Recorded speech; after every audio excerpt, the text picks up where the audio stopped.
Assalamualaikum warahmatullahi wabarakatuh, adik-adik. Di sini Mbak Putri ingin nyeritain tentang kisah Nabi Zakaria. Nah, di sini diceritain bahwa Nabi Zakaria itu diutus sama Allah kepada Bani Israel. Nah, keadaan di tengah-tengah saat itu kemaksiatan, terus kerusakan merajalela di mana-mana.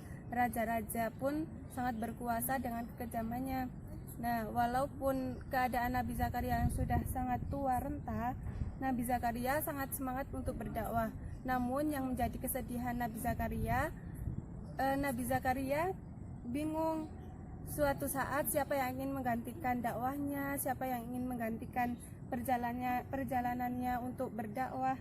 Nah, Nabi Zakaria kan telah lanjut usia, tulang belulangnya pun sudah sangat rapuh. Namun Nabi Zakaria percaya bahwa tidak ada yang tidak mungkin dari Allah. Nabi Zakaria nggak pernah lelah untuk berdoa kepada Allah, walaupun keadaannya yang udah lanjut usia. Nabi Zakaria tetap berdoa semoga sama Allah dikasih keturunan yang soleh, yang mampu menggantikan dakwahnya kelak nanti. Dan Nabi Zakaria saat itu selalu bermunajat di mihrabnya, tempat khusus yang selalu Nabi Zakaria gunakan untuk beribadah kepada Allah. Nah, saat itu Nabi Zakaria berdoa, "Ya Allah, berilah aku dari sisimu seorang keturunan yang baik, keturunan yang saleh. Sesungguhnya Engkau Maha mendengar doa." Isi Nabi Zakaria dengan sepenuh hati di dalam doanya. Sepanjang hidupnya Nabi Zakaria tidak pernah lelah untuk berdoa, tidak pernah kecewa kepada Allah, karena Nabi Zakaria tahu bahwa jika doanya belum terkabul, maka itu bukan bentuk kekesalan Allah, namun itu bentuk rasa kasih sayang Allah kepada Nabi Zakaria, bahwa Allah itu sedang menguji Nabi Zakaria untuk terus berdoa untuk sampai tercapai doa-doanya kepada Allah. Nah, pada malam yang hampir berakhir, hanya ada suara desir angin dan juga suara bisikan dari Nabi Zakaria yang sedang berdoa kepada Allah untuk terus berdoa dan meminta pertolongan untuk dikasih seorang keturunan yang mampu menggantikan Nabi Zakaria ke depannya. Nah, di tengah kekhusyuannya yang sedang bermunajat kepada Allah, turun malaikat Jibril yang membawa kabar gembira kepada Nabi Zakaria. Nabi Zakaria diberi kabar bahwa sesungguhnya Allah Subhanahu wa Ta'ala menggembirakan kamu dengan kelahiran seorang putra, seorang nabi, serta keturunan dari orang-orang yang saleh. Nabi Zakaria mendengar kabar itu dari malaikat Jibril sangat tertegun, sangat kaget, namun juga gembira. Badan dan hatinya sangat bergetar.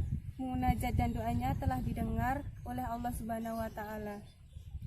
Betapa bahagianya hati Nabi Zakaria yang mendapat dua kabar gembira, bahwasanya Nabi Zakaria memperoleh keturunan yang akan mewarisi risalah kenabian yang diembannya.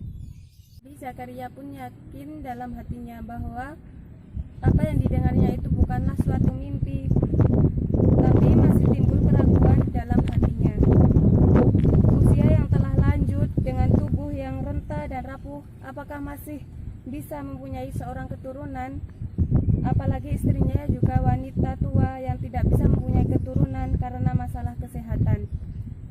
Keraguan masih bergolak di dada Nabi Zakaria.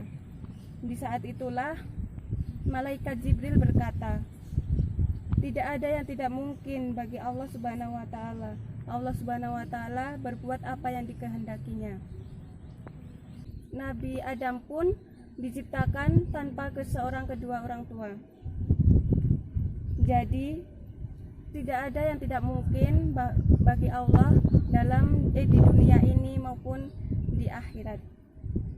Untuk menenteramkan hatinya, Nabi Zakaria alaihissalam kembali memohon dalam doanya, "Ya Allah, untuk meyakinkanku akan janjimu, berilah aku tanda-tanda bahwa istriku sedang mengandung anak dari anak-anakku.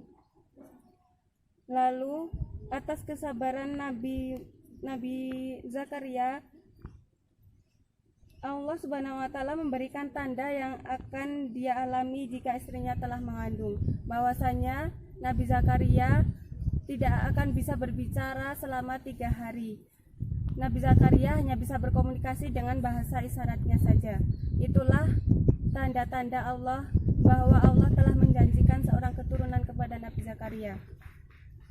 Bulan terus berganti, hari pun terus berjalan hingga tibalah kelahiran seorang anak dari Nabi Zakaria. Kebahagiaan Nabi Zakaria alaihissalam semakin berlipat-lipat karena kabar dari Allah Subhanahu wa taala yang menyebutkan bahwa istrinya akan melahirkan seorang putra. Sesuai perintah Allah Subhanahu wa taala, bayi laki-laki itu akan diberi nama Yahya, nama yang belum pernah ada sebelumnya di dunia ini. Nama yang diberikan oleh Allah Subhanahu wa taala melalui firman-Nya. Betapa sukacitanya Nabi Zakaria alaihissalam, putra yang dinantikannya telah lahir ke dunia. Rasa syukur Nabi Zakaria alaihissalam semakin bertambah.